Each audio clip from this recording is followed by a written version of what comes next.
Well, hello, everyone.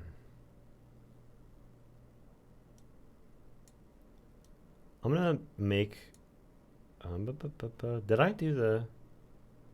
Did I do the post the reference for today? I don't think I did. Shit. Fuck. This is like one of the first days I didn't do it. So I got some housekeeping to do here. I gotta like post up today's references. And then I've also got to. I'm gonna make a little post in here that let people know I'm going live.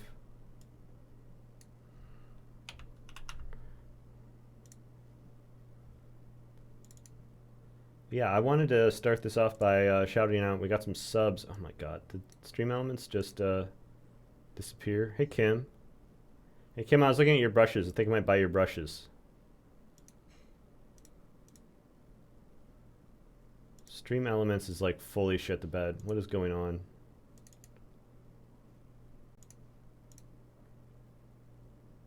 Yeah, so today, the new thing today is that I have stats.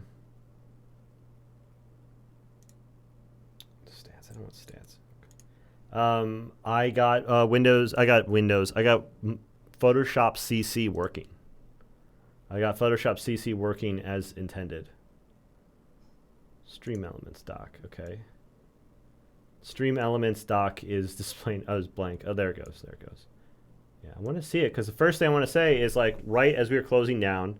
So I had the Stream Elements, I had something checked wrong and I wasn't getting any notifications, so I couldn't notice when people were subscribing. So I missed Clay Chibi subbing just as we were closing down the stream yesterday. And I felt bad, so I want to shout out Clay Chibi. Thank you so much for the T1. And then T Besat subbed with a Prime sub while we were offline. So I've got to shout them out too. Okay, so back to the task at hand. I have got to get these reference images up and going today. Got another big face for the portrait one. Let's see. Masterwork. We got a, I think this is a Vermeer. Maybe a Vermeer. Somebody Flemish. Those Flemish are always up to some cool shit. Landscape. We got rocks. And then anime, we got something Jazz sent over. So that's now up on the today's the day. Let me see. Is this gonna work? Yeah. Okay, so yeah, I just got those up. So this is gonna be the reference image I'm gonna go with today.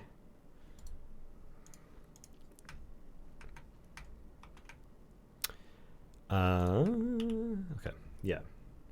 So yeah, I'm working in a new version of Photoshop, so I'm kind of curious like what's gonna be tripping me up. Oh, I also got a new screen. I got the solo screen set up with the background for my VTuber, so you guys can get a closer look at Azriel here. I haven't done any new tweaks on him in the last couple of days, but I'm thinking about this weekend going in there and getting some extra head movement in and making him like extra fancy, a little bit of physics objects, fun stuff like that. And then, you know, starting to maybe put some gag shit in there, do some dumb stuff. I was thinking about having a hand with a cup of coffee in it at the very least. Figure out how to get some animations going so we get some steam off the coffee cup, things like that. Vermeer was Dutch. Is it the same as Flemish? I think Flemish and Dutch is the same thing. I think that Flemish people are from a region of wherever Dutch people are from. Don't make me think while I'm on stream. It's really hard to do multiple things at the same time. Okay, what was I just in the middle of? I think I got all that. I got the reference posted. I got it inside my Photoshop. I've told you guys about all the things. I've done the shout outs. I need to adjust the image size on this and then make my blank canvas. 300 dpi at a height of 7 inches is how I've been doing it. And then that puts me at a width of 5.1. So we got a new document here. Resolution of 300. Height of 7 inches. Width of 5.1. And then the arrange workspace should work. Oh, it looks slightly better than the Photoshop CS6. So, Kanoa Yu, welcome, first time chatter. So, I'm in Photoshop 23. I'm in Photoshop 2023 because it is 2023. I spent a lot of time trying to mess with some dumb bullshit here. And let me show you a little bit about, so like the problem I have with a lot of modern versions of Photoshop is thus. Okay, I hid my brushes. I put my brushes in the brush panel. Okay, so okay, brushes, good, everything's working, fantastic. So when I'm going and selecting colors like this is how I blend, and it requires me to kind of very quickly like grab the colors and mush them around. And what I was finding whenever I was working on modern versions of Photoshop is that sometimes the color just would be the wrong color randomly, and it would drive me absolutely crazy. So I think it might have happened there. It was just like I hit Alt, I hit the thing, it might be doing it again. There's just like a little bit of lag. And so there's a few things you can do to reduce lag, but the thing that was introducing the most lag was Windows Ink, which is a default like driver that's built into Windows that Photoshop uses automatically. And then, so I was trying to get it to use the older alternative driver, which is WinTab. To do that, what I had to do is go to Windows, users, user, slash, and then there's a hidden folder, app data, roaming, Adobe Photoshop 23, Adobe Photoshop 23 settings, and then create a text file called psuserconfig with psunc all capitalized. Then in the file, I had to put this text in there.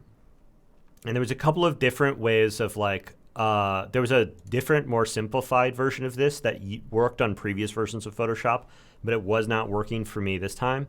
So I found one that had this like longer, more complicated instruction inside the settings here. And then I updated where it said CC, the version number. I pulled that out of the help menu. And when I saved that in there and I booted up Photoshop again, the pressure sensitivity worked finally. So that was my troubleshooting today. And one of the things I want is I want a better brush panel. You can see here, like by default nowadays, Photoshop brushes are categorized by folder, but in CS6, they're just in one pile and they tend to load kind of slowly. So when I started adding like the Yuming Lee brushes and the Ash brushes, it would like lag and like start to crash sometimes when I would open up the brush panel, which is annoying.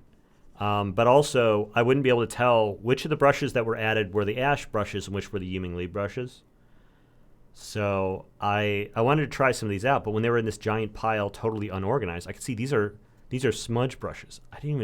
None of the stuff was categorized. So like the names weren't showing up clearly, and so now I feel like I'm getting a much clearer sense on like what these brushes are, what they're for, and Scooter. They've got good names. So I'm out here like finally able to like use these things as intended. Okay, a little splatter brush. This is a good splatter brush.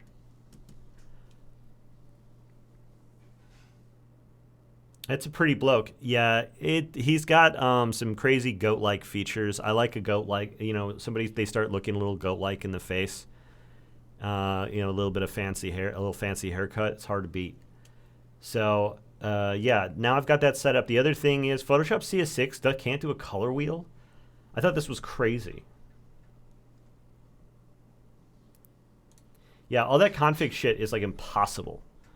So, I have thought about like, hey, I should do a tutorial for this, but I really don't want to dump anybody who's brand new into Photoshop into dealing with like trying to figure out why the config file is not changing them over from Windows Ink to WinTab drivers. It's just too far in the weeds. So I figure like somebody who's just getting into it, they won't notice the lag the same way that I do as like a long-time user. So I'll probably make a tutorial at some point, but I won't force people who are just getting into it. You can, if you download Color Rust Color Wheel, I guess. Yeah, a plugin, that makes sense. But I was like, I just want there to be like a color. I have my muscle memory is to go over here and pull up the color selector this way. and to use the square color selector. Like I have a decent sense on like how color gamuts work inside the box here. It's not so bad, but it's really like the color wheel is a better representation on like selecting color. And, you know, because like, you know, you have your light to dark and then your saturated to desaturated axes. Well, that doesn't really, like, the colors you get in the middle are really dependent on, like, what's happening, like, where you are in the color wheel. And it's, like, not even a wheel. Like, you have to always be sort of calculating, like, wrapping around the red side of things. And then you have this, like, whole bar at the bottom that's all, like, various versions of near black, which is not really that useful. Like, you have a lot of area here, which is more or less compressed down at this little triangle, which leaves more space for the actual, like, midtones. So I think that this is the better color selector.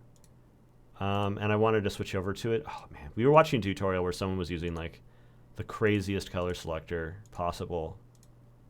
There's a few options in here, but I think the color wheel is the best one. And since now I've got, like, a proper brush tab, and I have it mapped to one of the secondary buttons on my tablet, that means that I've got space on this bar to get rid of my tool presets, which was kind of like, they don't even really support tool presets anymore. They just immediately ask you, like, hey, are you sure you want a tool preset? Don't you want to just, like, I don't know, have some brush presets? And the answer is, like, yeah, probably.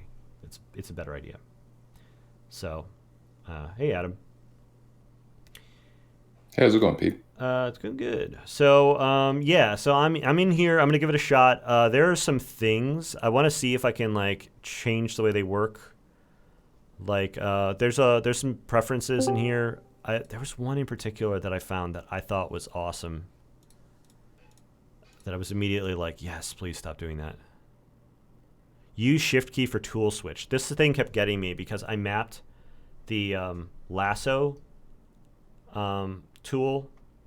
I mapped the lasso tool to like the menu button to one of the tablet buttons here, so I could quickly go from brush to lasso. But then when I wanted to expand my lasso, I would hit shift, and if I hit them in the wrong order, it was causing me to shift between the different lasso types. So I would go to the polygonal lasso tool by accident over and over again as I was trying to expand my selections. Oh, like that. What the fuck? It's like hard to get out of it.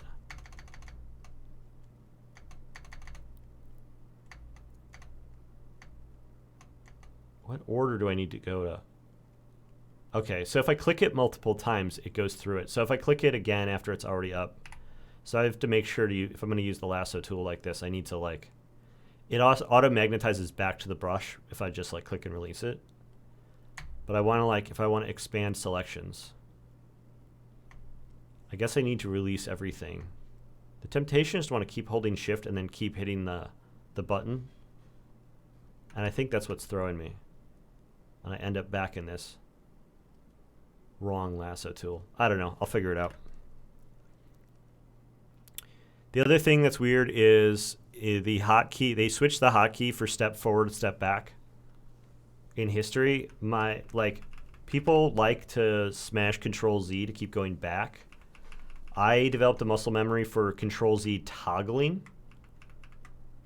Control Z being a toggle to toggle back and forth between the last state. So if I did one action, I could toggle it really quickly by hammering Control Z and having it flip back and forth. While like step back was Control Alt Z. And it's now Shift Control Z to step forward and Control Z to step back. So I want to see if I can maybe swap that out real quick before I get started. So I brought you coffee. Would you like some? Oh yeah, coffee sounds great. It's getting hot in here though. I'm sweating already. I don't know if I could run the. I don't think I can help you with that. I don't think I can run the fan while I've got the mic going. Do you want to try? Nah, it's fine. Okay. All right. So let's see. Keyboard shortcuts. Let's see. Where is undo going to be in here?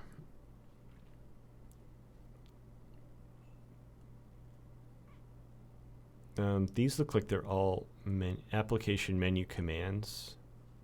Photoshop default. task spaces, selected masks and neural filters. No. Tools. No, I don't think it's tools. Legacy. Oh, legacy undo shortcuts. They've got a. But I have to restart Photoshop to do it. All right. I'm going to restart Photoshop real quick.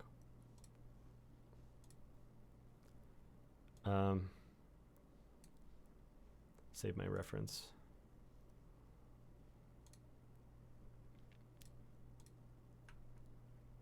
Okay. Let's get Photoshop back up here. So they knew deep down that somebody was like, after 10 years of hitting certain hotkeys for Control-Z, was going to want it a certain way. You got a crazy neck. Bro, you got a crazy neck.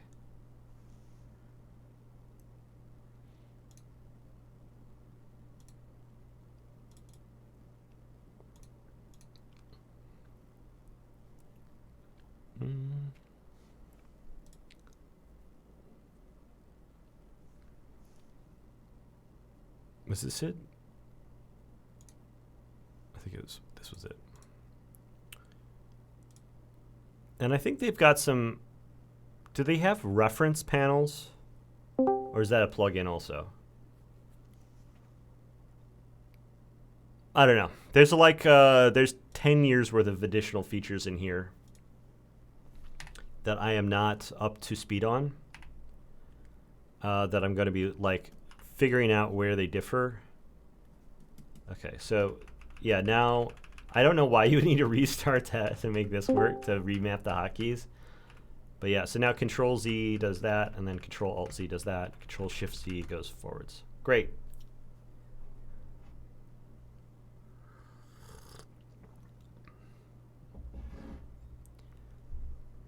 All right. Sponge.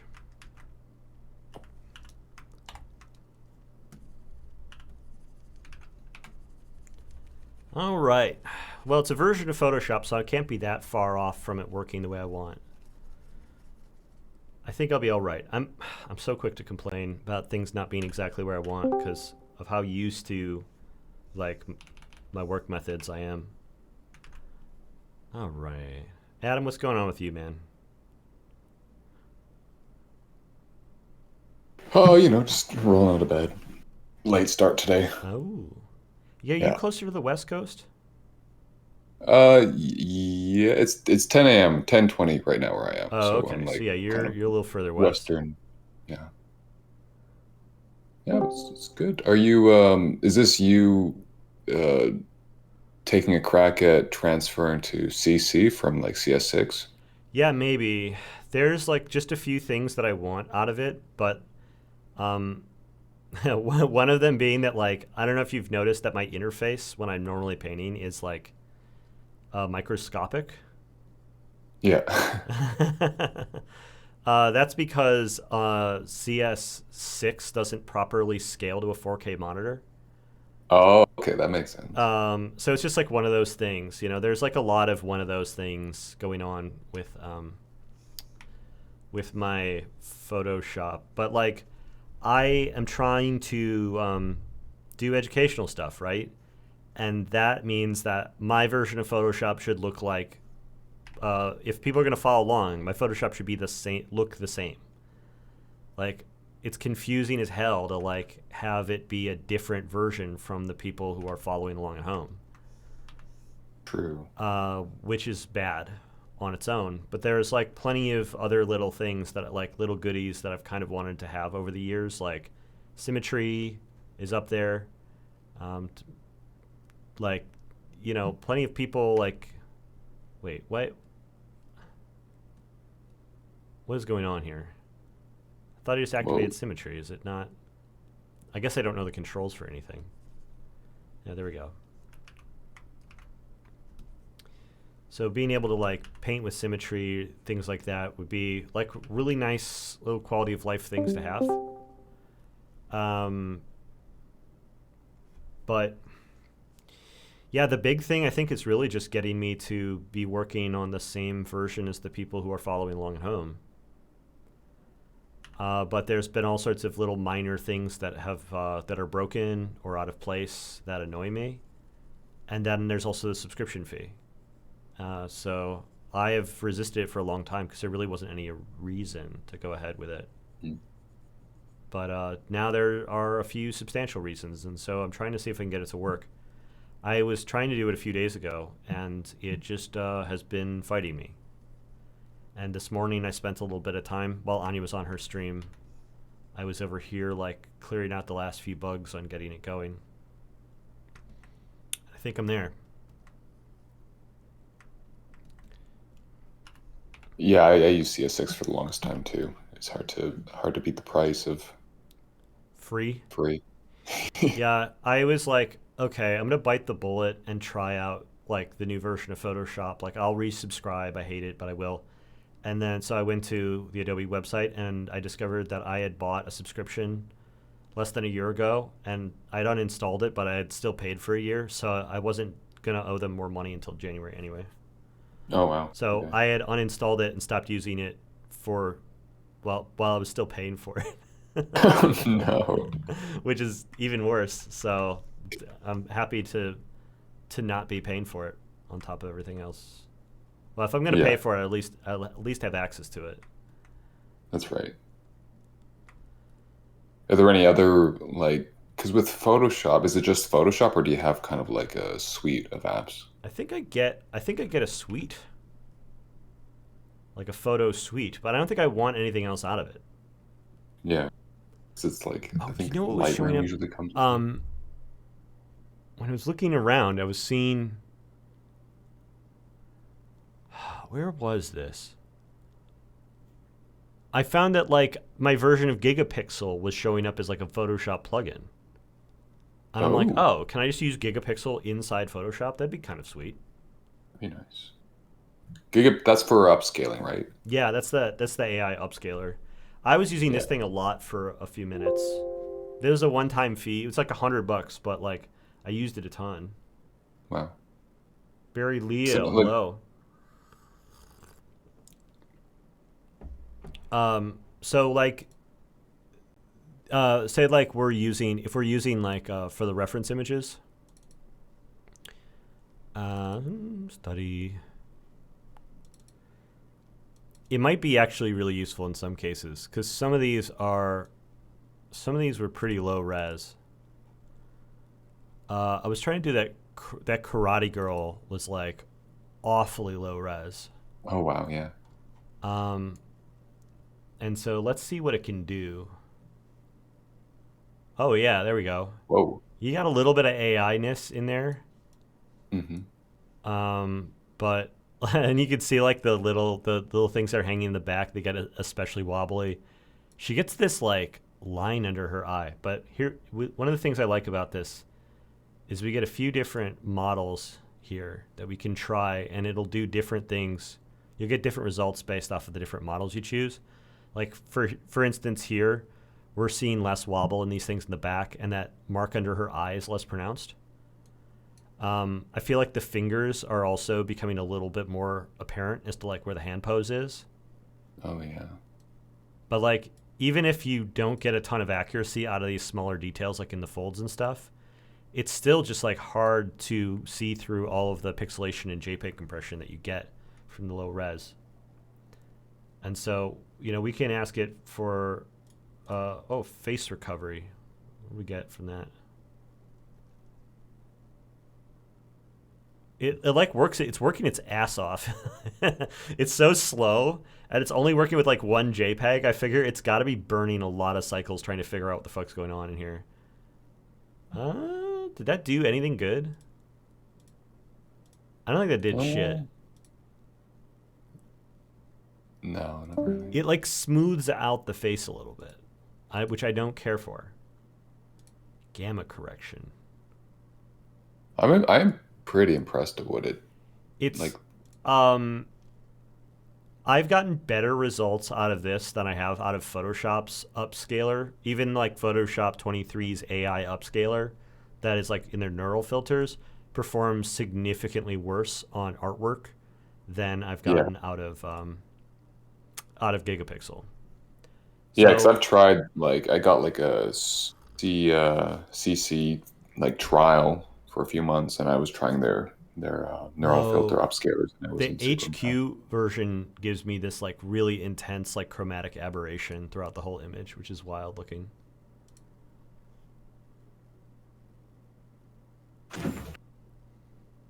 But yeah, you're not going to be able to read like the hands on the or like the you can you're not going to be able to read the numbers on the clock better or anything, right? I would say very compressed gave us the best results here, but she's got kind of a reptilian look now. Yeah. But I honestly think this would have been easier to read, and I think it would have gotten a better result had I run this on it prior to attempting to do it. See, at 2x scale, still a little reptilian. You know, it's not perfect, but it is a huge step up compared to what you get by default. So Yeah, like the starting image was pretty brutal it's with pretty this one. I brutal. imagine it works better if you have a better starting point. So I've enjoyed the heck out of having gigapixel just like there in my belt, my tool belt, as I'm like messing around with stuff. But I mean I haven't used it. I haven't needed it for anything recently. But it would be nice to have it integrated into Photoshop because Photoshop's like upscaling algorithm is woefully out of date. Like there's just so much technology that's come out on that front specifically over the last 10 years.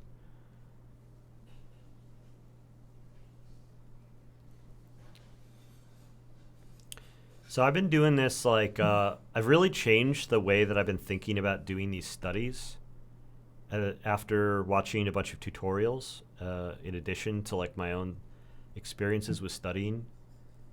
And I really feel like drawn to really different work method after spending some more time with it. Like this more low poly style of like building out structure has been felt so much more natural to me doing these kinds of studies than like what I was doing before where I was trying to create something that was more like a drawing.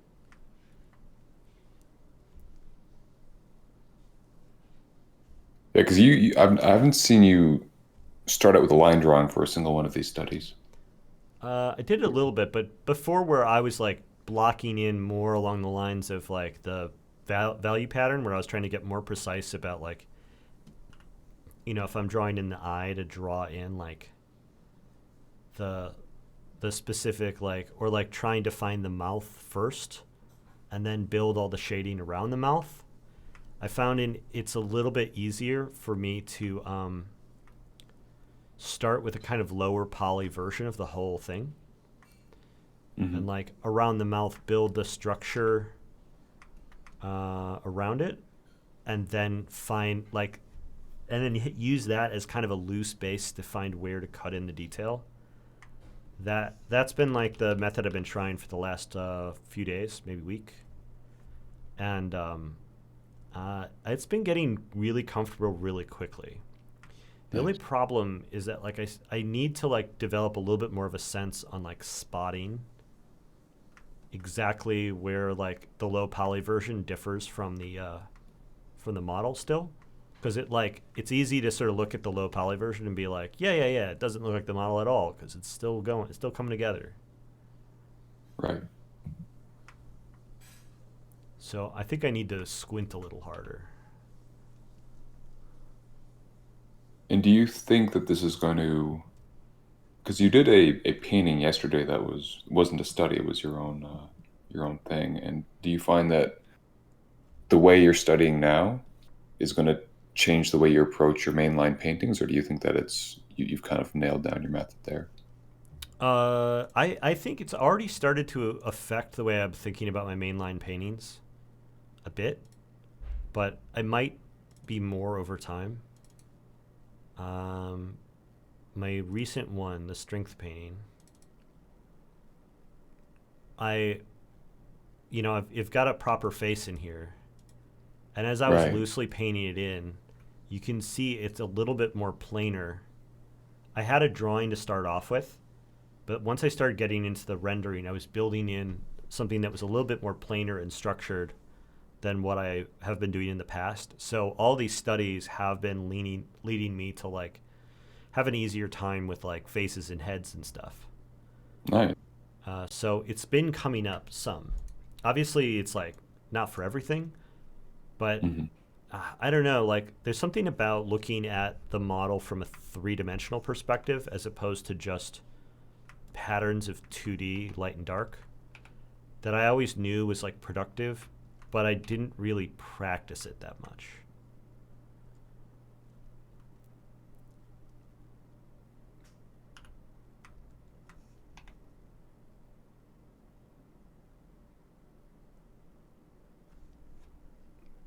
Torg Joe, hello. Have you ever tried color first instead of value first? I mean, I started color first back when I was first learning to paint, um, and then I like switched to this like once I started working professionally. I thought it was crazy to start value first because like I had gotten all the way through my career to the point where I got like a job doing as a professional concept artist, and it was like it at my first professional concept art gig that I learned how to do like value first painting, and I never went back. But I haven't really experimented much with it, and like now I'm in this like experimental phase where I'm feeling really interested in trying out all these things that I like put off forever. So I really think I have to try to do color first one of these days.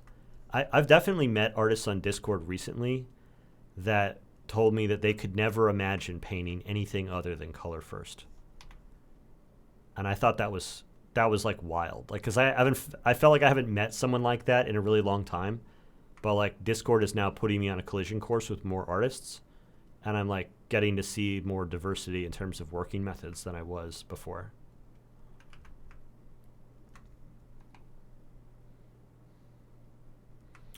Oh yeah, since I have my brushes organized here, I can actually maybe try out some of these weirdos.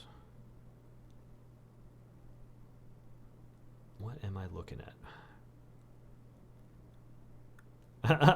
Yuming Lee's brushes are just some are just named after the artist that they've stolen them from. So you just have like a Greg Rutkowski brush. That's cool. I'm gonna try out the Greg brush via Yuming. I mean, this is a free brush pack, so I mean they could all be stolen and it wouldn't be that much of a problem.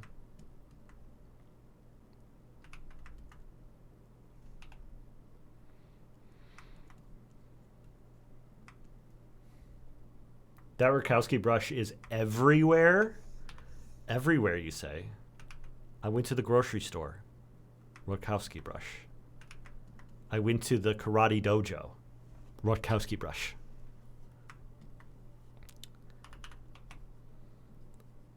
I picked up my child at school and they were holding a Greg Rutkowski brush in their teeth.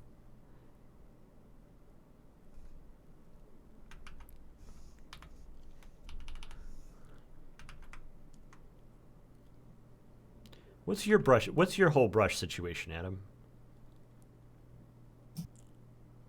Well, I made my own Procreate set because I didn't really like how the default brushes worked in that Yeah. engine. What did you want out of Um, them?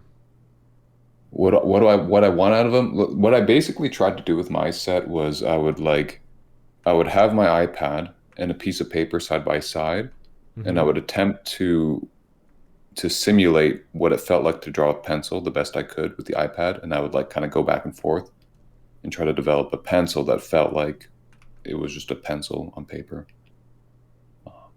And I have like a paper-like screen protector that adds a bit of grain and texture to the iPad, which helps a bit. It's not the same, but um, like I learned with graphite, that was my first tool that I picked up, and I fell in love with that, and I really tried to capture that to the best I could on the iPad to make sure that um, the two are pretty synonymous. Hmm. And I've had some success with that. It's not perfect, but there's some things obviously you can do with digital that you can with the pencil. Like you can't enlarge your pencil to 20x size and add a gradient, which is. Um, but yeah, I think that like the Procreate engine definitely doesn't seem as strong as Photoshop's. Like I had a suite of Photoshop brushes when I was learning with CS6. Um, and so I've really, because of that with Procreate, I felt like I've compromised by removing as much extra functionality and just keeping it a sort of a base tool that can be relied on. If that makes sense. Well, okay, so why are you trying to reproduce pencil? Why not just use a pencil?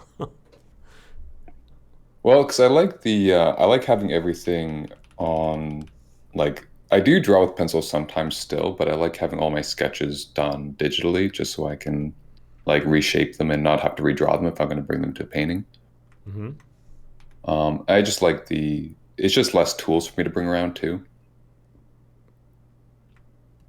I'd say it's more so for convenience than anything else. I do like drawing with pencil, but finding a way to recreate that experience on the iPad as closely as possible seemed like the best thing for me. Because you start with pencil sketches, right? Yeah, I mean, I feel like I've been answering that question a lot recently. People being like, okay, well, if you're using a pen tablet, how do you draw? And I'm like, with a pencil, obviously. Like, Yeah. but like, it becomes like, there's plenty of stuff that over the course of like my art career, which is like, I don't know, stretching towards 20 years at this point, things that like seemed obvious to me at one, like that were just the standard at one point, have slowly drifted and not been standard anymore.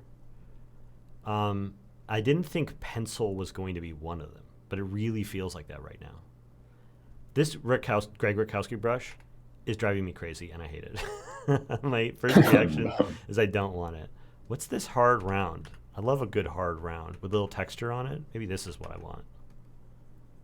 It's coming in a little soft. We'll see. The more I ask around, the more it seems like everyone is like, well, obviously I just find the best digital tools to do all my drawings from, just like everybody does.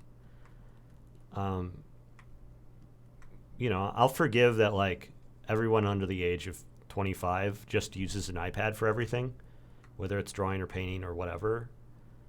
That's okay. I get it. I'm an old man and I like my like old man tools. I get it. But like pencil seems to me to be so fundamental to like the creative process. Like it's just the tool. It's just like scratching stuff with a burnt stick. I mean, Yep. I can't say it's from my era. It's from everyone's era. Like pencil is just like pencil goes back like it feels like forever. And so like the idea that we're kind of in the post pencil era like freaks me out a little bit. Oh man, I hadn't even noticed it. That like nobody uses pencils. Maybe it's just around here. Maybe it's just like the Huckleberry crowd is sort of like, forward thinking and like they're like, yeah, we don't, we want the best only. We demand the best, and therefore no pencils. Maybe. Yeah, because it is like I mean, people who are out to learn art professionally are kind of in the professional culture, not as so much. I think there's still a lot of hobbyists that just use pencil. Like the friends that I have that I'm trying to get into drawing, I start them off with pencil and paper because that's the best place to start, in my opinion. I agree. I mean, you see this with like there is definitely like a kind of like you're saying, it's how you want to operate in CC versus CS6, just so everybody who's watching can understand that everything is consistent and they can, play by the same rules. If everybody has an iPad, I feel like there's definitely a feeling of you want to be using the same tool as the guy who's professional, because then you can hopefully, fingers crossed, achieve the same result. It's like with brush packs or anything like that. Yeah, brush pack's another thing that like I've historically been a laggard about. Yeah, because it's like you can't like if you see an artist that's kicking ass with pencil and paper, you can't you can't steal his the pencil first and question paper. out of everyone's mouth is, "Oh, what kind of pencil is that?" Touche. Yeah, what brush is that? Yeah, what kind of paper are you using there? Yeah, but I feel like there's still like maybe more of an understanding that that pencil is going to only get you so far. Maybe I'm wrong. Um, Yeah, there's only so much pencil elitism that can exist because like the upper range on pencil elitism is like I feel like the Blackwing people once people like enter Blackwing territory, they're like almost they've come close to topping out. yeah. Um, I mean, unless you're like going to become like a pencil sharpening pervert, which is a real I think it's a real career path to do that. Like there's Oh, not a like when lot you, of room to like really get down and dirty in the I mean, maybe like some graphite powder. It's not that there's nothing, but it's not like someone's going to go like, you know what, I discovered that the secret to being a great pencil artist is graphite powder. Like it's the maybe. I it's the way you have to sharpen your pencil to a fine point with a Bowie knife. Yeah. Well, like I since I've been watching more tutorials online, I was watching one from a guy who was like a photorealistic graphite guy, right? And his two big innovations were one, um, he would just grid the shit out of everything, which is like not at all like the world that I come from. Like I'm out here specifically trying to build the skill of like spotting proportion by eye. Oh, thanks for the prime sub, Sukai. Huge thanks. So gridding it out like would effectively work against me. But then the other one was an etching technique where he would take a like hardened tool to score the paper to like make like fine hair effects to make a embossed make an embossed hair. He would score the paper with like a metal tool and then Wow. rub it with graphite powder. And that would create a pattern of like the sort of highlight and shadow that you see on like these fine marks inside the hair instead of having to like draw in only on the dark parts between everything in like a fine pattern. You can cheat your way through it a little bit with an etching tool. That's pretty cool. I I was like like, all that. right, okay. So there is some room for like technical, you know, screwing around like technically in the graphite world. It's not nothing. True. Did you get that sub notification? Oh yeah. I called them out. I was here. I swear. I can, Oh, I wasn't paying attention. Yeah, you weren't paying attention. I was paying attention. I got the sub notifications working again too, guys. This is great. I got a lot of stuff working this morning. But like I don't think that like when we're talking about drawing on paper, like if we're talking about coming up with imaginative drawings, like you don't need to learn a lot of technical trickery in order to get the most out of a sketchbook. I mean, the less technical trickery, probably the better when you're starting out. Yeah, I think you so can get too. sucked down some technical rabbit holes. when you Wait, said wait till you've learned the secret The secret knowledge. knowledge. when you said Blackwing, I didn't know what that was, so I googled it, and all that came up was this weird Yu-Gi-Oh robot bird guy with a shotgun. Oh my god. Wait, what? Blackwing, I'm yeah. googling this. I put it in the chat. Yeah, it looks like an archetype black. His name's Black Winged Armed Wing. Black winged armed wing. Yeah. Good name. Good name, Japan. It's a winged beast. Blackwing Probably Oster of the South Wind. It's like a chicken. No, that's different. Wait, what? There's a few different ones. Blackwing Simoon of Poison Wind. That must be like a category, like a Oh yeah, they must be like a guild or something. Blackwing Kalute of the Shadow Moon. oh, there it is. There's also, Bottom I guess, a right. car called a Blackwing. But I'm talking about the really expensive pencils. $27 for a pack of these pencils, and you can always spot them. They show up in movies whenever they want to show that like a character is like really serious about art, or that they're like an old school graphic designer. Is they've always got these pencils with the square eraser at the top, and so you can always spot the Blackwing at a distance, which I think is part of the reason why they are revered, is because they can be used as a subtle status symbol. Yeah, Chaos. I had never heard of black wings before. But the first time I saw one was a friend in university who wasn't even an artist. She just took notes with it. Well, that's the thing is it's the hipster pencil. Hey, Elevate, what's up? Sorry, guys. I What's should have going muted on? to that. I just got rated in my stream. Oh, nice. Hello, everyone. I didn't want to interrupt the conversation. It's interesting. I think we were just talking about like weird elitist pencils that show up in movies. Yeah. Mhm. You But, you like, need to brand the Blackwing of digital brushes. Oh, yeah. But like that's the thing is like how do you show other people that you're the kind of you're the kind of like awesome hipster that uses these like specialty brushes. Like I feel like there's not a lot of room for that in digital art. My buddy Stapon is actually pretty big with that. So he does you guys know how in like have you all seen Diablo 4, right? I heard of it, Ooh, yeah. too much. Okay. So you see that horn design that's really popular now where it's got all of the ridges? Oh yeah. So he's big on creating brushes that do stuff like that really quickly. And he does a lot of now he can really paint outside of that, right? He's also a comic book artist. So he knows how to draw, he knows how to paint. But he does a lot of shortcut stuff with that stuff. Mhm. And those things people are always asking him, about brushes and whatnot. Yeah, I feel like there's a certain amount of reverence for like these are the digital tools that allow you to draw less. Yeah. Like how This do is I the- this is how the do I do chain link less how do span. I do less art is like a pursuit that is like how do I make a brush that's just going to do all the painting for me? And I think what a lot of people miss is like that can be a very terrible thing for you if your drawing is not or your painting is not solid, right?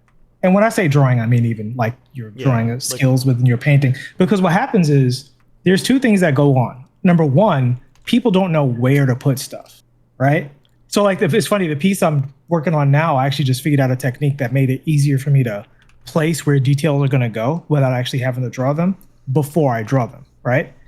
And poorly placed detail is one of the most amateurish, terrible things you can do because people don't know why it's poorly placed. And they don't know that it's destroying their image because they're so focused on, I was never able to create this effect before, and now I can because of these superpowers. So it really is like, giving a baby a handgun in a lot of ways. And the same level of consequence for sure, regardless of whatever else we can agree upon. But what you guys said about the sketchbook, that was actually the best advice I ever got in my entire life. I was it was my first job working at an animation studio. And there was a guy there who at the time was the best guy at the studio. His name's LaShawn Thomas. He's actually a very close friend now. But he did like the Boondocks and like Dynamite and stuff like that. He's doing Netflix now. So LaShawn told me, so I'm really young and I suck so bad. Right. I'm just so bad and I'm terrified. Like I'm here on potential. I'm not good. I don't know how to get better. And he said, dude, just get a sketchbook and draw in it every month. Be done with a sketchbook front to back. Get through a sketchbook every single month. That's the number one thing. It almost doesn't matter what you draw, but do that. Now, if you do want to know what to draw to get better, he said, focus primarily on drawing shapes. Because at the time I had the problem a lot of amateur artists had where my shapes just didn't have volume and I didn't have an intuitive feel of how the world works in terms of simple shapes. And let me tell you, one of the greatest things from that advice was being able to look at the first page in the sketchbook and the last page in the sketchbook and seeing a completely different person every 30 days. Yeah. I've done the same thing actually and had like really good results. Like when I was like first trying to like learn how to draw. I've told this story like 7 fucking times on this like stream, but like I used to like only study all the time and I could never draw stuff out of my head. And what I did to fix that was like I would just do like drawings of like mannequin like sort of mannequin versions of characters in like weird poses from like tricky like camera angles and stuff like that. And I'd do like a page from reference and a page out of my head every day. And you can see in the sketchbooks, like in the beginning, everything is really bad and goopy. And in the end, like I've built skills that like are still like foundational for me like to this day. And it didn't take that long. Like it took like a month or two. Yeah, I think that's the one thing that we used to call it line mileage because people ask so many questions that are solved by drawing way, way, way more than you think you should, right? And you hear this in a lot of professions where they go, you think you're working hard, but here's how a professional works on a daily basis. And so the sketchbook thing is a nice entry level thing because there's no guidelines on it. You should be having fun, but organically, when we say line mileage, it's really when you, especially for people who work primarily in pencil, and at the time everybody was still very pencil oriented in animation. When you see somebody draw, you can immediately tell if they've drawn 100,000 drawings or not, right? You just see it in the front line. Not even don't. It's not even about how good or bad it is. It's just it's like watching an athlete. You know, if you see a guy, you know, hit a golf ball, and he's a pro, it just looks completely different than someone who golfs on the weekends, right? So Yeah, totally. that line mileage solves so many problems that people like, how do I improve my line? How do I improve this? How do I improve that? It's like art is a language, and sometimes you just have to speak the language way more than you're used to allow your brain to do some of the work for you. Like everybody wants a conscious change to their art. What's this piece of information? What's this trick? Yep. But there's also subconscious change, right? That happens that we don't understand, right? That just happens as our brains adapt. You know, I tell people all the time, it's not always about transformation. Sometimes it's about adaptation. But to adapt, you have to be in that world and just allow yourself to to adapt slowly over time. Yeah, super agree with everything you just said. I remember like when I was starting out, like I would be watching the like Trent Keniuga guy. He like works for Blizzard. He has like a popular Yeah. YouTube channel. Like I remember like watching him draw and just being like, how do you like draw a belt and have the lines go where you want, like quickly and easily, and have them like look kind of cool?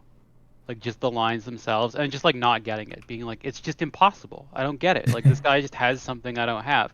And now that I've like drawn for like 5 years since then, it's like, oh, you just like get that automatically if you like draw enough, and it like sneaks up on you. You just like notice one day that like you're kind of good at drawing. Absolutely. And I think there's also, you said like you just kind of get that. Like everybody talks about talent, which I don't like that discussion when it comes to creative pursuits because I don't think we understand it. And so we assign it to the wrong places a lot of the time. But in this particular case, I think what happens is you can allow your perspective to help you. There are things that because of how you see the world, you're going to be naturally good at. But because you're not comfortable in the world of art, because you just simply haven't drawn or painted enough, it's not able to because you're spending too much time. It's like imagine somebody who would be really great at riding bikes, but they never ride a bike. So when they get on a bike, they go, oh, I feel shaky. It's like, yeah, you have to get past that part, right? Like ride the bike a ton. Eventually you'll feel comfortable on a bike. Then once you're comfortable and your subconscious mind can actually be like, oh, I'm enjoying myself. I like this. It gives you benefits that you're not even aware of, you know? Yeah, yeah, totally. It's exactly like that. It's like playing video games too. Like when you first start out playing a game that has like awkward controls, you have to like think about the controls all the time, and you're constantly getting tripped up by like not remembering which button like is the dodge button or whatever. But if you've just like played it for like a week, like it's all second nature, and it just happened unconsciously. Like you weren't thinking about techniques to get better with the controls or whatever. Like your brain just kind of adapts. Couldn't agree more, man. Well said. Yep. We're both really smart. Everything you say is true. Listen to us. Line mileage is K-Cam says line mileage is huge. Yeah, I'd never heard line mileage before, but I totally get that term. It's that's smart.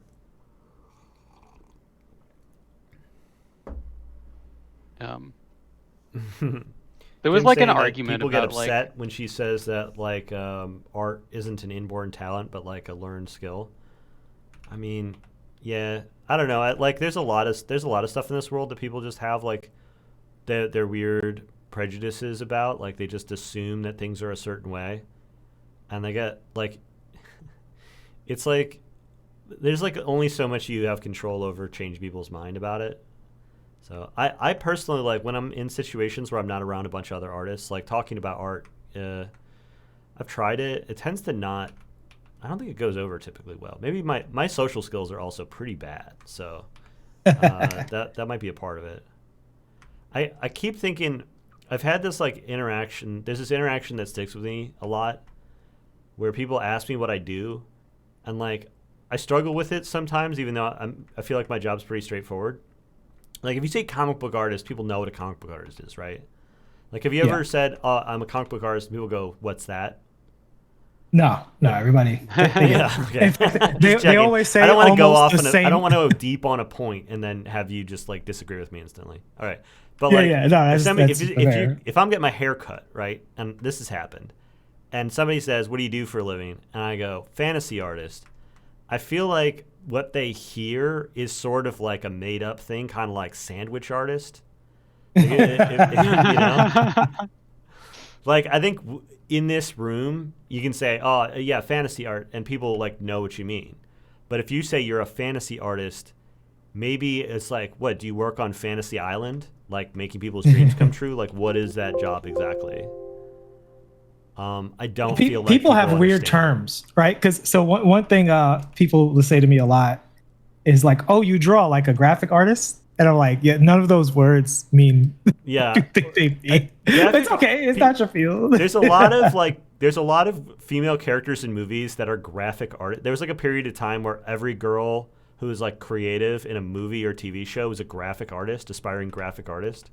And so like culturally people understand that like somebody who is like generally artistic is aspiring to be a graphic artist, which doesn't make any fucking sense. Makes no sense whatsoever.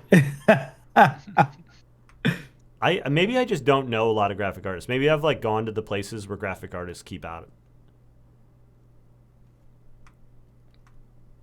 Because I after college, I don't think I ran into a lot of graphic artists. Like there's one guy I can think of. Yeah. I mean, I know graphic designers. I know yeah, a don't lot know of too many. I know a lot of graphic designers that like are like, I'm fucking sick of being a graphic designer. I want to go into illustration. That's the main place I run into them. That might be a culture. That might just be like the rooms I'm in though. I'm trying out these Yuming Lee brushes. This is like fine. I'm so set in the way that I want to paint that like I'm not sure exactly what to do with some of these. I'm kind of just like waiting for them to do something magical that I don't understand, that like whisks me away. Yeah, it's funny. Like I used to be very brush resistant in terms of I just wanted the simplest, most straightforward brush, and I was gonna basically turn the Wacom tablet into my sketchbook, and that was how I learned how to work digitally. I basically just said, well, what are the tools that look kind of like regular drawing? Okay, and then I just sketched in the Wacom tablet for a couple of years until it felt natural, because I really felt it was important to be able to think into it. So I came kind of opposite. Like only now am I starting to get interested in brushes and textures, and that's my thing too. Is like I used the round brush for 20 years, and now I'm like I should probably learn more than one brush. literally where I am. Literally where I am. Yeah, and so I'm like downloading a brush pack from like who's currently like the artist of the moment, whose stuff I like a lot, and I'm trying to see where does it take me. Who is that? Yuming Lee. Are there any links of that on the Discord? No. Oh wait, yeah. In the Discord, in the resources section, there is the Yuming Lee brush pack link.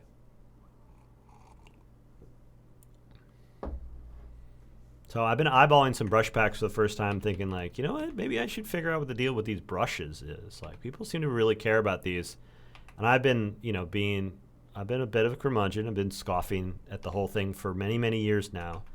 And I'm starting to think like maybe I'm not like my perception of the world is not like the only right way to see things. You know, maybe there's other experiences out there I should participate in.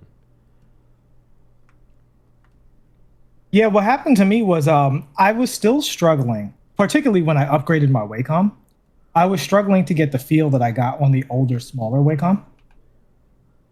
Because it was so organic, like it was just more analog, right? Now everything is, digital, trying to be 4K, blah blah blah, touch screen, yada yada. So I like the more analog feeling ones because again, feels more like a sketchbook.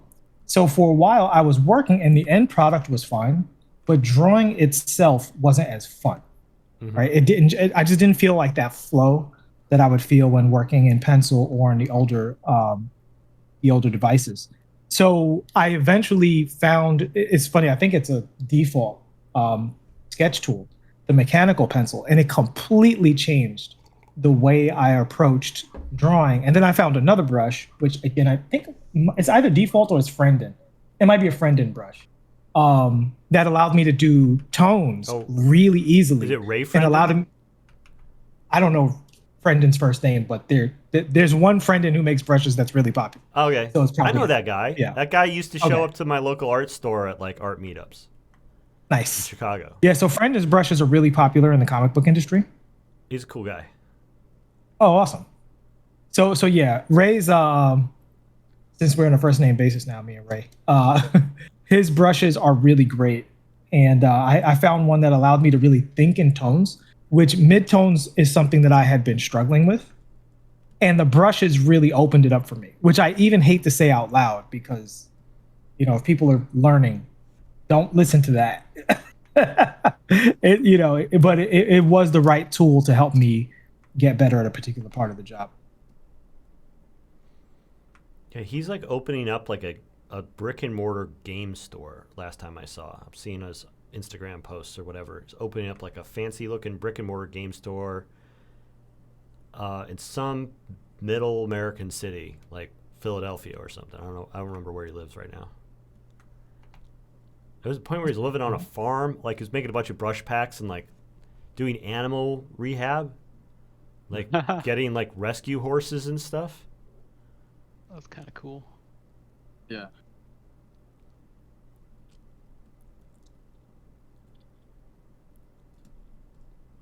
Apparently horses are like hard to take care of. Yeah, I don't want the responsibility to care for that much meat. That's a lot of pounds to make sure that it's appropriately cared for. Pete, I don't know why you like think you have bad social skills. I feel like you can be friends with anyone if you can like make them laugh and you just like say hilarious shit all the time. A lot of people don't think I'm funny. Okay. Also, I discovered that like basically my whole fan base doesn't realize that they'd never hear me joke about anything. Like all they see is like serious angel art. And so when I started to try to do anything cute or funny, they just like stop and like look away. And I'm like, oh. I had all these plans. Like I was like, oh, I'm gonna do a Kickstarter video where I'm gonna hire a local wrestler to play me. And like not do an impression of me, but basically just do like a Macho Man Randy Savage impression, but like introduce himself as me, because like most people who like are fans of me don't know what I look like, so I would just have like a professional wrestler like do my Kickstarter video, and like and have people who didn't know me, like have people who knew me think it'd be really funny, and have people who didn't know me be really confused. And like I thought, oh, this is gonna be an awesome idea. But then like the more I've explored trying to like have a sense of humor about like my brand, like the less it's gone over. And so I'm like, oh, I'll just keep it. I'll just play it straight. I'll just have the Angel Arian brand be a little bit more serious, and then I will keep my genuine personality for other situations. Like it's fine. I don't need to be every part of me in every place that I exist. Yeah. Okay. Oh damn, that's a missed opportunity though. That is It a would be good funny idea. though. It'd be It does really sound funny great. to like hire a wrestler to do a promo video to play to make a fake version of me for like for advertising purposes. I think that would be really fun. And like I know a guy like my former assistant is dating a guy who does like short film and advertisement and video production up in Gainesville and like he's like, "Oh, I know a bunch of wrestlers. I could get this done in a weekend." And I'm like, "Fuck. Like don't tempt me." Like this one of those things I want to try to pivot like after I'm like maybe got my bag already. I might like pivot a little bit into like my dumb stuff and see if it actually plays. Do you think there's an opportunity with Huckleberry to Be a little add a little bit more of that kind of spin? irreverent. I don't know, maybe. Probably. I'm gonna have to be talking. I have to be more myself. So it's already going to be a different brand from Angelarium. Because like I immediately off the bat, I was like, we should probably not have these be the same thing. Like we should keep them separate.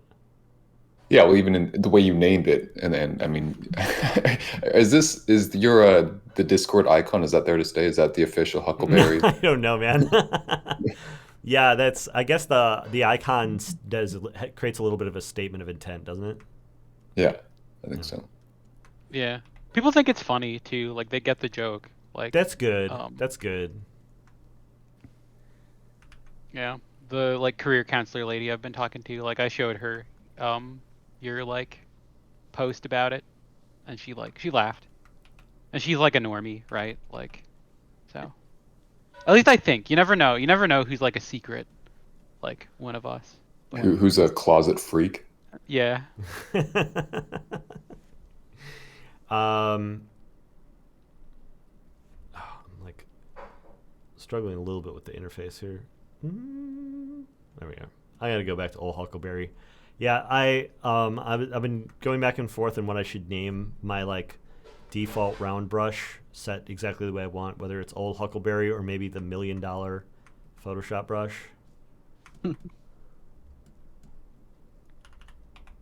You should just call it the Blackwing brush. The black wing. You might get sued. Yeah, maybe. That like if you're gonna be a true hipster, you have to like paint with everything with a round brush. Mm-hmm. That's how you know someone's like they're really good at art and not just pretending.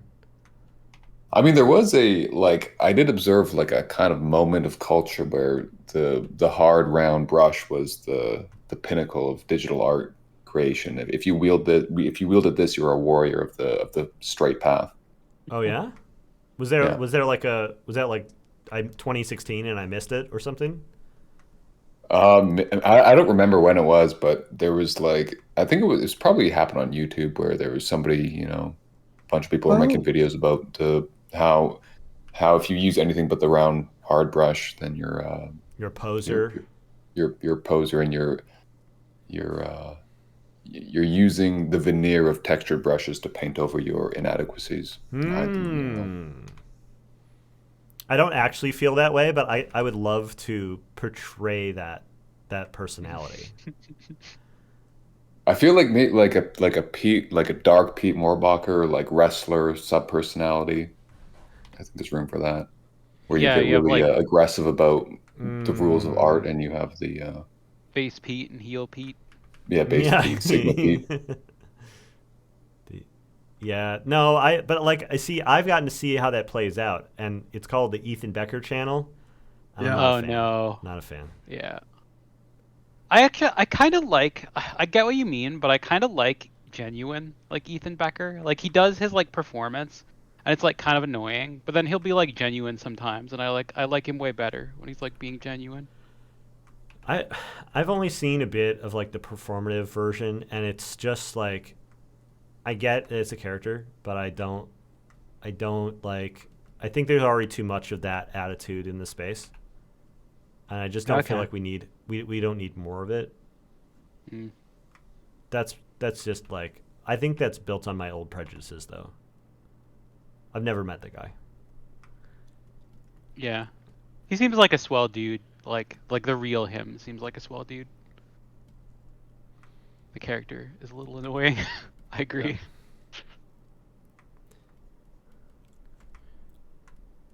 Yeah, he was after my time. I feel when he exploded, I already kind of You was already, out of the YouTube art space, and so I didn't quite understand it. But I also understood that like he was playing the algorithm and the game of YouTube and doing it very well. Yeah, I think that was my reaction because I didn't see him until way later. I didn't get into the YouTube art space until I started to decide I wanted to do it. So I didn't know about any of that stuff. I just all of my, YouTube stuff was mostly gaming and guitar. So when I was looking through videos, because I wanted to see, well, what are people teaching? How are they teaching? And blah blah blah. And I saw that stuff. I was like, well, this is entertainment, and he's making a buck. So I don't hate on that because I don't pay the guy's bills, so I have no dominion over how he chooses to do that. But it just wasn't useful for me, or like I didn't see how that was useful to somebody who actually was trying to do art. yeah, Meat Soup Mania is saying there are too many actual artists that are like that to add a satire version on top of it. Yeah. I mean, he might be like, because I was kind of out of the art online, maybe specifically YouTube art culture at the time, maybe he created the character as a response to a culture that I wasn't aware of, and because of that, it's funny, maybe. But I agree with you, Books. Like there's definitely like and this has been the case for as long as YouTube has been in art education space, is that there's a lot of instruction out there that is primarily content, Right. that gives you the feeling of learning. Right. Yeah. Yeah, which I don't have anything against. I think that's an easy thing to hate on as somebody who is like doesn't need it and isn't like a consumer of it. Like it'd be easy for me to just say like, oh yeah, this is all bullshit. All these like videos don't actually teach you anything. I really like the fact that there is popular content that inspires people to want to interact with art, even if it's not like explicitly useful. Because I don't think it's harmful. I really think it brings more people into the space in a gentle way, and I think that that's a net positive, regardless of whether or not it actually is useful as like real art education. I completely agree with that. And I think that's why, while in terms of like the actual content itself, it's just not what I click on a window to see. But I felt the same way as you. It's kind of like, okay, you know what? It's just kind of neat that there are people who want to watch stuff about art. That's good for everybody. Everything doesn't have to satisfy either my criteria or even the criteria of the people that would seek out my content. Yeah. I think there's also like, at least in because I like YouTube was my art education platform, and I feel like a lot of the like, even if I spent time on a channel learning from somebody that taught me things that I didn't necessarily bring to the future, or maybe felt like they were like counterproductive skills to what I would eventually do. I think just even learning from somebody that you learn is not teaching the things that you need to learn is a form of learning. And it reminds me of it's like a fool who persists in folly will eventually become wise. I think that Where's that I feel from? that a That's lot good. about reflecting back on my my art journey. Yeah, it is because it's like it's kind of like Books was saying too about a sketchbook. It's like if you are an idiot for long enough, you're going to figure something out, and if you allow yourself that opportunity to do so, then it could be great. That's Oh, what Double- I hope. Double One of John's- these days, it'll pay off. Double John was saying that my dark, serious-looking VTuber is already a personality clash with my voice. Yeah, I'm kind of wondering about that because, like, so I picked a character that was like a character I liked that I already had a drawing of that I could chop up for this purpose. That like, was like, I thought it'd be cool to have as a VTube avatar, but I was kind of aware of the fact that like my voice does not jive with this. So now I'm trying to wonder like what should I have for my voice to like match the VTube avatar? Like what avatar should I make? Probably like a cat girl or something, right? I mean, I was thinking about making I have the Chibi Asriel doll. Like it's already like it's only going to be on sale for like another week, so like it doesn't matter. Even if I were to like make a new one today, it wouldn't ever be that useful as a marketing tool. But I was like, I wonder if I should make like a cute chibi avatar to like at least play the dissonance up a little bit. But my voice and my personality and my face don't match my art at all. It's one of the reasons I'm not very forward with like how I look online, because there is like a bit of dissonance from like, you know, the way my art looks. Oh But yeah. I have the Yeah, that ability could be to a like thing. craft an avatar now that I have the VTuber thing running. So like I'm really stuck wondering like what should I make? I mean, Um, I kind of like the juxtaposition, but I Yeah. could definitely see how it would be confusing for some people. Yeah, I like this hoodie guy. I like the humor of it. I just crack up a little bit sometimes when I like tab into your stream and there's like a creepy angel man talking about how to paint. I like the irony. Yeah, the irony is good. I think the forget- irony is better. Like you were going on about something that like doesn't seem like it should be coming out of the mouth of a creepy No. Grim Reaper guy with 7 hands, and it was like making me laugh. Okay. All right. Well, I'm gonna have a few options. I mean, it's typical for VTubers to have like a couple of different like skins that they have, right? So, Mhm. Yeah. and I can theoretically there's got to be a way of macroing between them, so I can like switch it on my Stream Deck to go between different formats. I don't know. What if you made like a avatar of yourself as like an occultist or something? Hmm. You're like the guy summoning the angels or something. I don't know. I don't know. Maybe. I was just thinking. I was like, okay, well, what actually looks like me? And I was like, I should just do like a fine art painted portrait of Griffin McElroy. I was Oh, like, man. that's like I was thinking about it the other night, and I was like, you know what? If I was like going to describe to people what I looked like verbally, I'd be like, I'm a halfway point between Griffin McElroy and Shane Gillis, but I don't know who Oh my is God. going to know who both of those people are. So, Oh my God, I could see it. But like a handsome amalgamation. Oh, I feel like change. Torg Joe is suggesting change the voice Batman style. I was playing around with voice mod once a while back in anticipation of doing something like this, and I forgot about it. So one of the options is that I create the as real voice mod and I run it during the stream. Totally doable, and probably worth doing for a lark at the very least.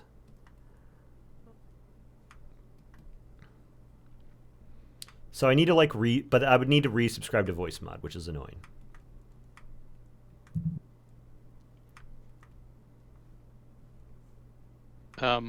Will the voice mod change your accent? No. Okay. So you're going to have like a deep voice, but you're going to be talking about like painting all the time? And yeah, it's gonna be deep, but it's still gonna be nasally. Okay. All right. This ought to be interesting. Yeah. Yeah, I had an experience with like what you're talking about once. My favorite author is Jack Vance, who like doesn't do a lot of like interviews or anything. Like he hasn't appeared on like TV or radio or anything like all that much. I found like an interview with him, and it didn't like ruin my enjoyment of like his work or anything, but it just like shattered my mind a little bit because I just like expected him to be like the narrator in his books somehow, but he's just not. He's just this like old dude who like fishes and has a boat and like very much talks like an old dude on a boat. He's like You know- a guy you know what who I would be mean? appearing as a background character in a Werther's original ad. Yeah.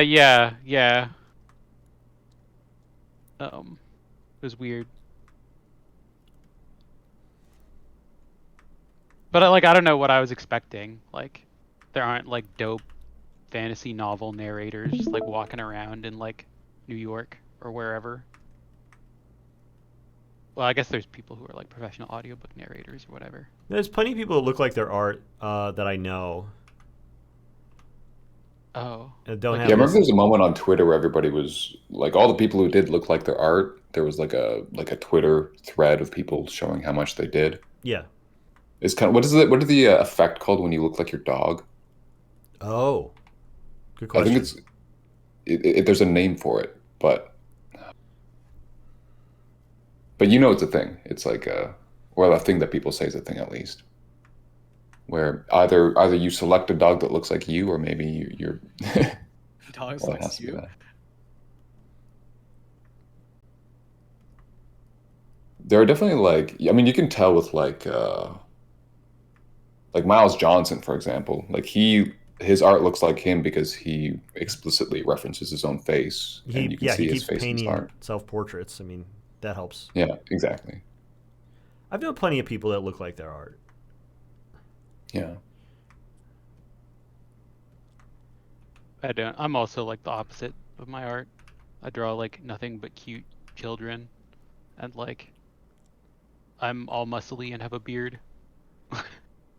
Yeah, my friend Babs, she looks like she does like all like gothy occultist art, and she looks Oh, like okay, yeah. Wednesday Addams. Like she looks like old school like Christina Ricci style Wednesday Addams. And like that's genuinely her, and I was like, yeah, you're good. I'm like, you're a perfect example of somebody who looks like their art. She's like, really? I'm like, yeah. Why would you think anything otherwise? She's like, because whenever I'm at a convention and I'm standing next to my boyfriend, they're always like asking him if he's the artist, and I'm like, oh no, you look like the art. They're just sexist. Like Maybe that's they just a assume sexist that trope that she's comes his up a lot. muse. Huh? Maybe they assume that she's his muse and that he just paints her. Yeah, maybe. I don't know. Like when there's two people standing behind a convention table, and one of them is like a guy and one of them's a girl, people will always assume the guy is the artist. Like it's just by default they're like, oh well, he must have his girlfriend here to like help him sell things. It's funny because we actually have the opposite experience. Like when Diane and I are tabling, 90% of the time they look to her and ask if she's the artist. Why? I don't know. You tell me. I don't know. That's Art weird. sex That's like candidate. that's a big outlier. It's Yeah. almost I universally. think this is the another opposite. one of those things where it depends on what side of the industry you're on. Because in comics, everybody knows who everybody is, you know? So, and most people use their real names, like 99% of people. Yeah. So if Becky Cloonan is there with her boyfriend or husband or whatever, like they know his name's not Becky. So, you know what I mean? Like it's not a thing we come across a whole lot. But that's part of the, when you do a final product versus when you're a part of a product, it's a big difference. Well, also, like, I mean, a lot of people at conventions, when you're an illustrator meeting you for the first time, they've like never seen your work before or know who you are, so they don't even know the person's name. I mean, certainly the guy standing behind the table is not named Babs. Right. But yeah, that's weird, right? Like, takes a leap.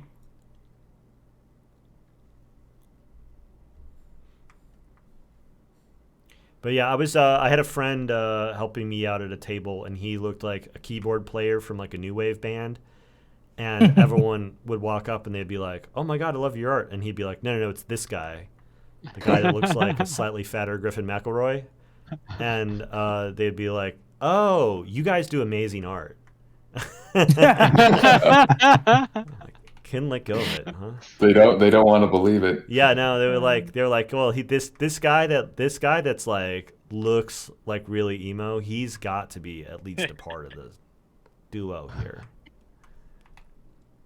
You're gonna have to just show up to Lightbox in an Asriel robe and just really. I was thinking Play like if I'm not gonna show my face on camera anymore, I would also like maybe do a Daft Punk helmet or something. Ooh. I found that there's like some cheap ones you can get on Amazon for like that look like they're pretty good. So I don't think Anya would tolerate it though. I don't think I would get full wife buy-in to like hang out inside like a cyber helmet for the whole event.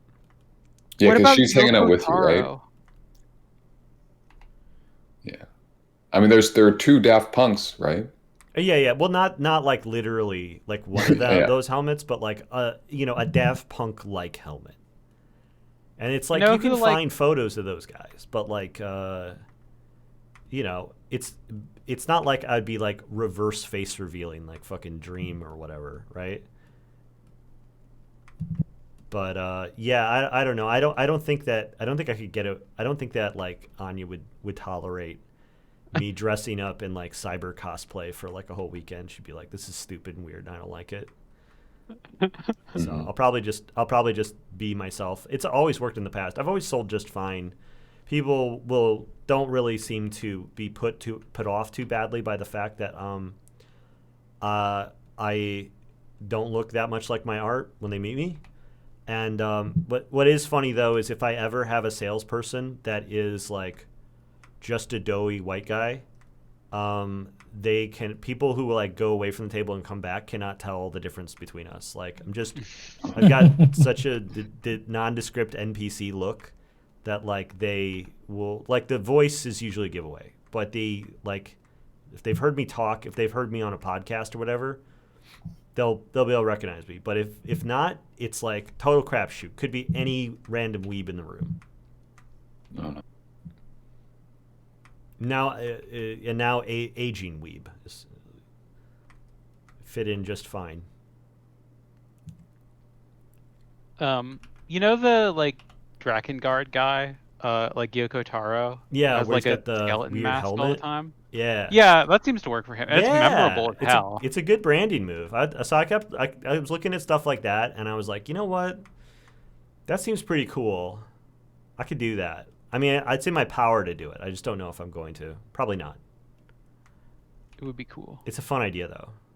It might annoy Anya, but it would be cool. I would think is cool. I don't think there would be a lot. I wouldn't think I'd have a lot of company. I think everyone who knew me would be like, "This is annoying. Please stop." Yeah.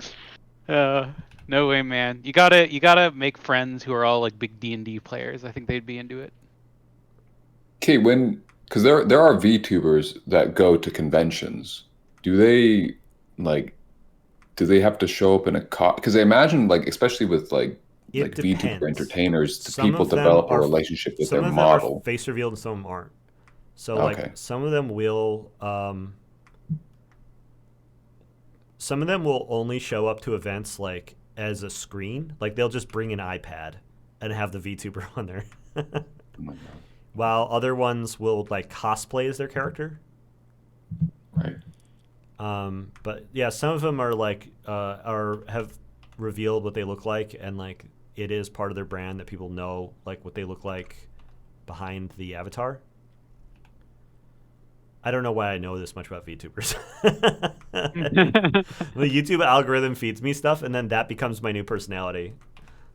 Yeah. Oh yeah, it's aggressive. It's like all it takes is one video, and then you're an entirely different Yeah. person. You click Do on you one guys Iron Mouse ever- video, and then a few months later, you know everything about VTubing. Yep. That happens to me so much where I'm like curious about something, but I don't want it in my algorithm. And I'm just like, I don't know if I want to do this. Well, I'll actually open it up in a different browser that's not my actual YouTube just because I don't like this. I'm just curious about this one video. Okay. Yeah. Yeah. And I've done with that. music, I feel really stuck because I do not want my Spotify to turn into like all of this other stuff just because I wanted to hear that one track from the artist that's like outside of the outside of the norm for me.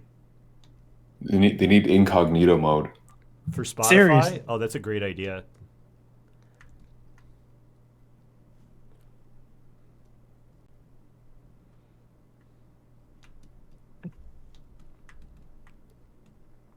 Oh my God, people are posting pictures of Griffin McElroy on.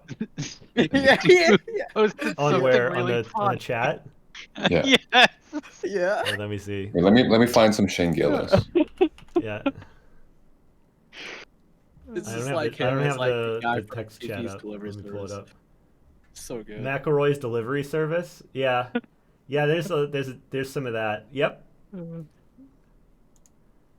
I am that kind of that kind of nerd. That is what I look like. Yeah, yeah, I'm like what if Shane Gillis, but yeah, mixed with Griffin McElroy, but also like Shane Gillis is actually like he used to play football, and so some people think that I like it, if they've only seen photos of me that maybe I was in shape at one point. But the truth is that I'm not. Like I've been an indoor kid for my whole life, so like if I had actually been athletic at any point, I would be like an out of shape football player, but I was never in shape in the first place. So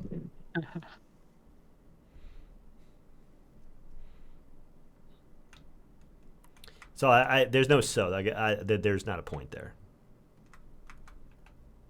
That's all right. It happens. Sometimes you just like It happens to the best say of us. a noise that sounds like it should lead into something. Yeah. Anyways, it's I'm gonna not keep actually a painting thing. this very beautiful boy over here. Yeah, I just I paint beautiful looking people, and then people are like, "Man, I bet that guy looks like that." Yeah. Keep thinking it. Go for it. Go crazy. Believe what you want to believe. I'll in your imagination, I can be whoever you want me to be.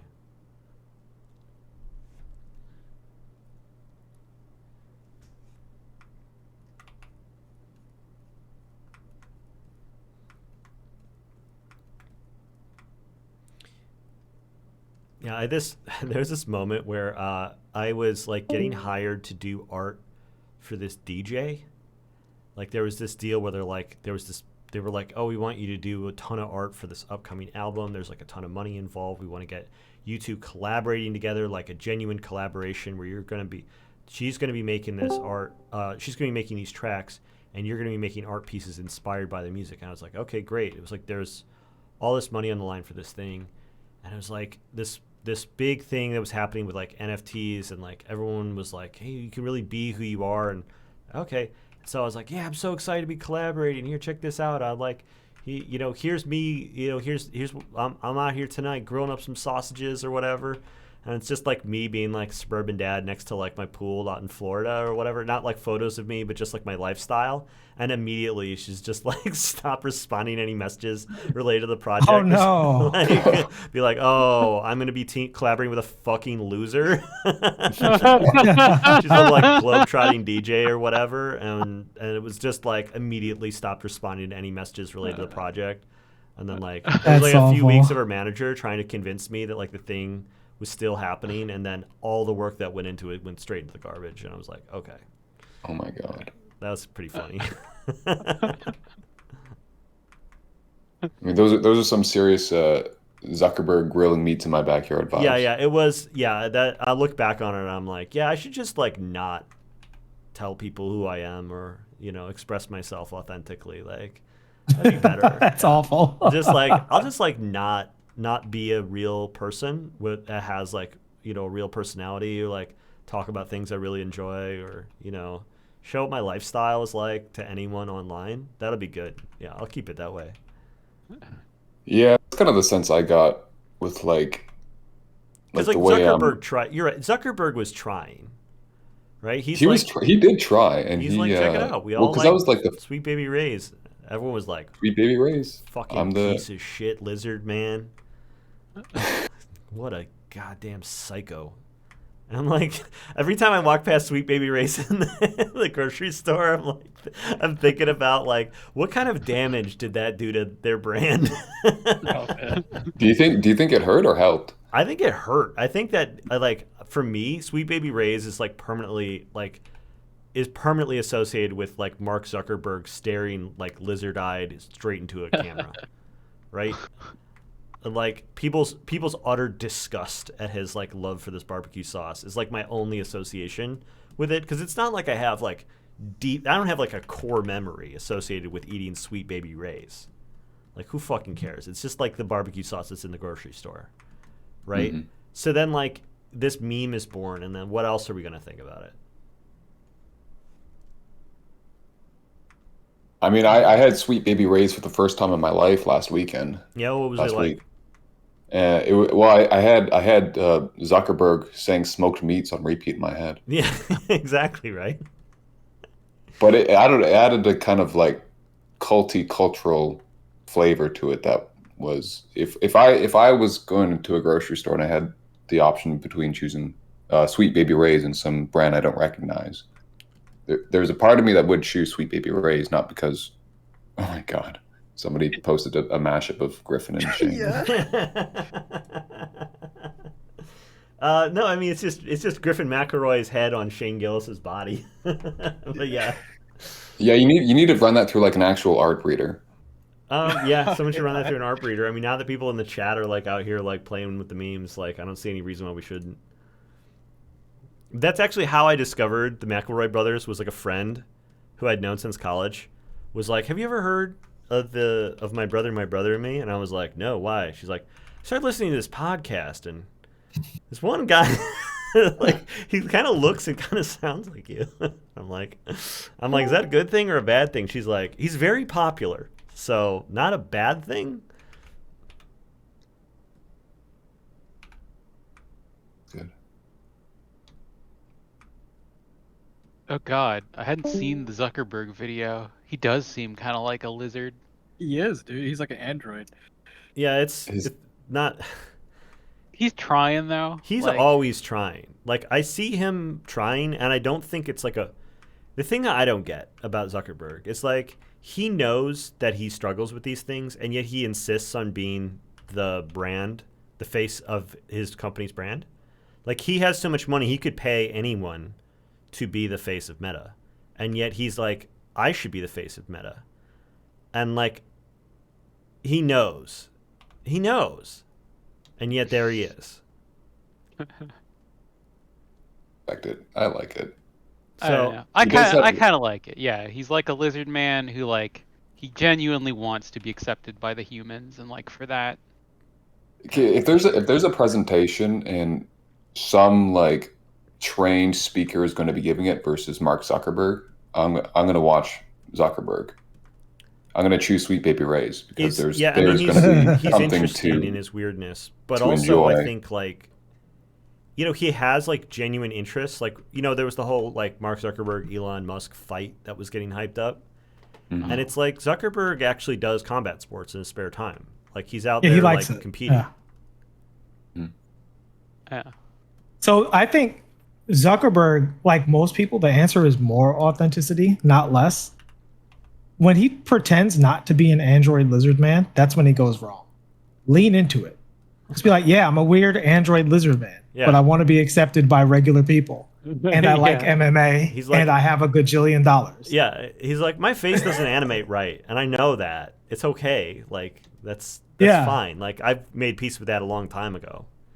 Being a billionaire And if there's helps. something... right. And the thing is, like, if there's something weird about you, I'm making it more okay. Now, obviously, you don't say that part out loud, but you are, right? Like, just by being out there and not being perfect, but being kind of vulnerable, you explicitly give people permission to do the same thing.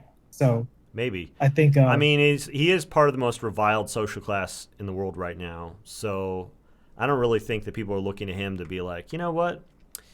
If a billionaire could be like a weird psycho lizard person, then, you know, maybe I could too. You know, maybe that's my truth. I think that's all pro wrestling, man.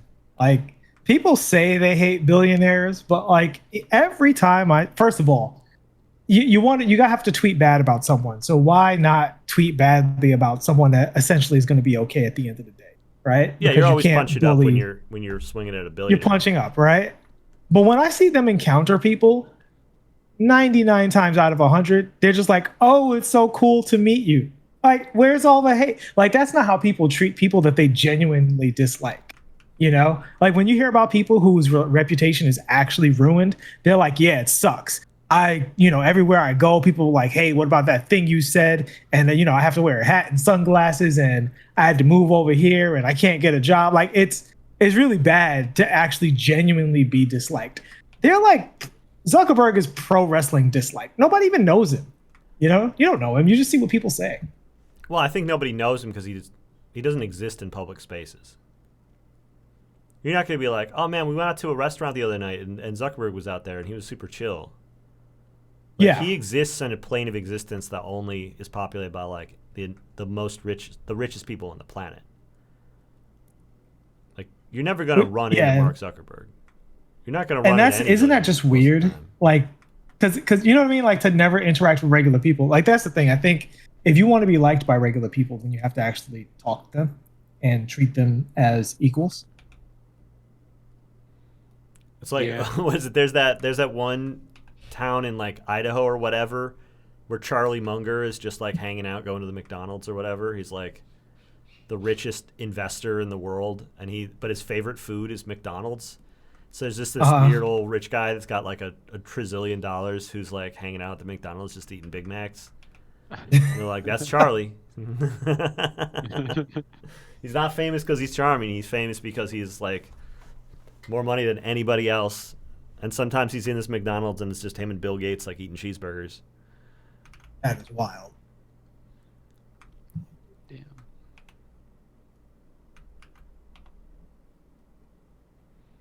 I mean, yeah, it wouldn't be like a big moment. It wouldn't be like fucking Taylor Swift walks into the McDonald's, right? Like you hear about like somebody who's famous like that, they go to any public space and it turns into like a safety issue. Yeah. But yeah, you know, like if you're just low key like one of the richest people in the world, like you can get away with like having a cheeseburger every once in a while, dipping your toe into the, you know, spaces full of the poor. Well, it's interesting that you bring up Taylor Swift, right? Because that's what people really care about. You know, that's what they're invested in. They're not really invested in. Yeah, they don't give a shit about Charlie Munger. They want to know what Tay-Tay's No. up to. Tay-Tay, yeah. Even like you talk about the billionaires, it's like, yeah, we really hate billionaires. Name 10.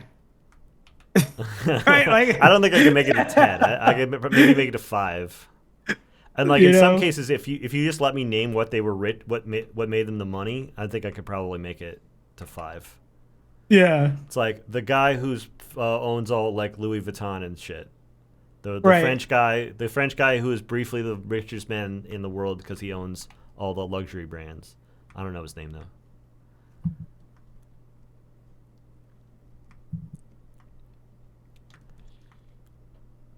Oh God. I'm still wondering not. whether or not I'm getting better or worse at studying. Like, I've been trying out different strategies, and I've been feeling increasingly confident with stuff, but I was looking over my results yesterday, because I finally crossed 50 studies. This is number 52, I think. Yes, congrats. And I'm just like, I really wish that there was more of a pronounced, like, Double John's like, no, I want a fucking cheeseburger. Yeah. I'm with you. Oh, so there's this. Somebody posted the Art Breeder mix of Griffin McElroy and Shane Gillis. I don't think this is right. No, No, it's no, too it's fat. not right. Too fat. In the ballpark, though. In the ballpark. I think too No, much Shane Gillis, no. not enough Griffin McElroy. Yeah.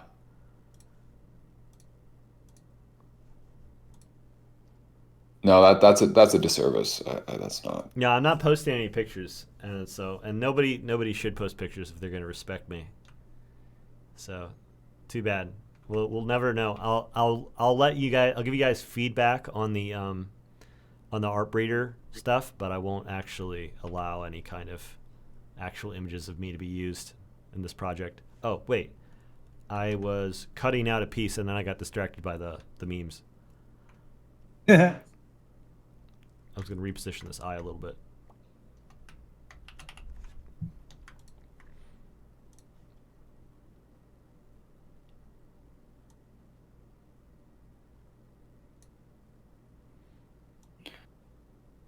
It is interesting though how some brands seem to really benefit from the injection of the personality of the person who's making it, and Mhm. others seem to be better served if that person's as invisible as possible. Right.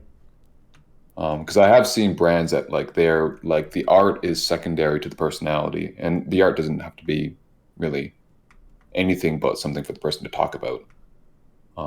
But I think the way I'm more comfortable going about it is being as invisible as possible and not being a factor at all. Yeah, I that sounds good to me. I keep wanting to take things to the next level though, like as far as like growing the popularity of my brand and like widening it to be known for more things. And like to do that without having a personality attached to it seems difficult. I think you're right. It definitely does seem like there's a ceiling that can only be surpassed if you become a personality. Yeah. And this is especially true like with platforms. Like, 'cause I was studying TikTok for a long time, trying to understand what made a successful channel there and what made a successful channel that was successful across time versus like kind of spark hits. And it does seem like on that platform, at least, that being a personality is like, that's the only path. That's the only path.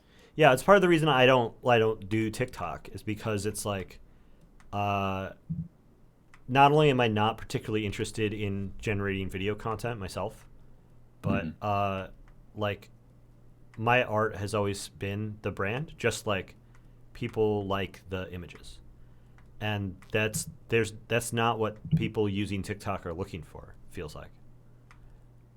Yes.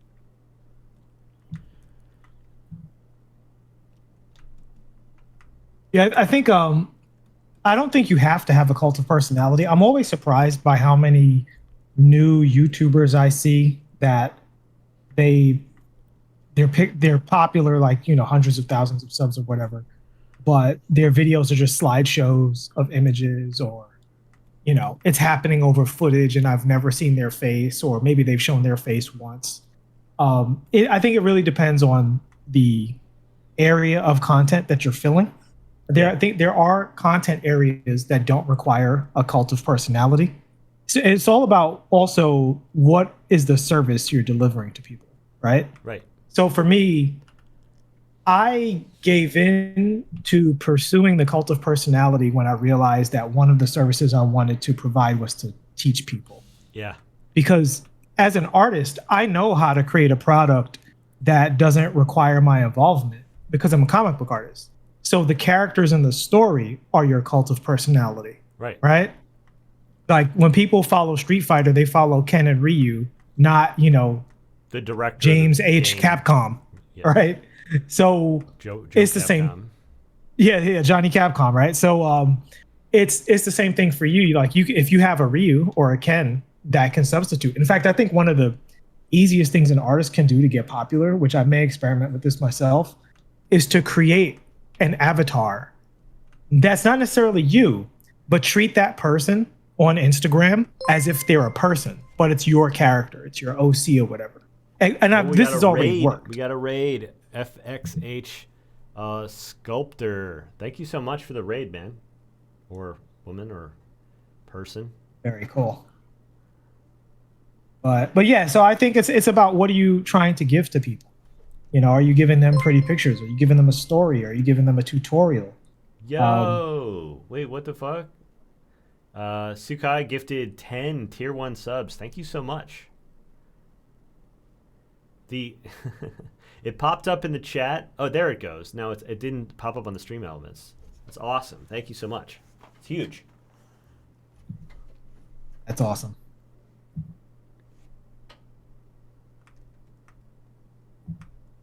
Oh, sorry for the interruption. Go ahead. Oh no, you gotta, you know, appreciate the contributions. I'm actually done though. I think it's just about what service you're providing, and then you have to look at other people who provide that service and honestly analyze what is the catalyst for the relationship with their audience.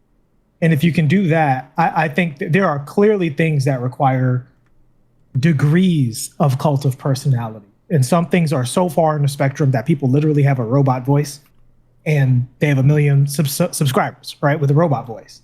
Yeah. And so you have no idea who they are. And then there are some where it's like, hey guys, it's your boy YouTuber. And it doesn't matter what they talk about. Thanos at 3 o'clock in the morning. Yeah, you know what I mean? Like, how the fuck is this? How the fuck is this have 1 million subs? What's going on? Right. But that person can talk about anything, you know? So for me, I realized I wanted some flexibility. Yeah, XQC I don't want getting paid 100. I had to explain this to a guy. I was on a call this morning and I mentioned XQC. And they're like, who's that? I'm like,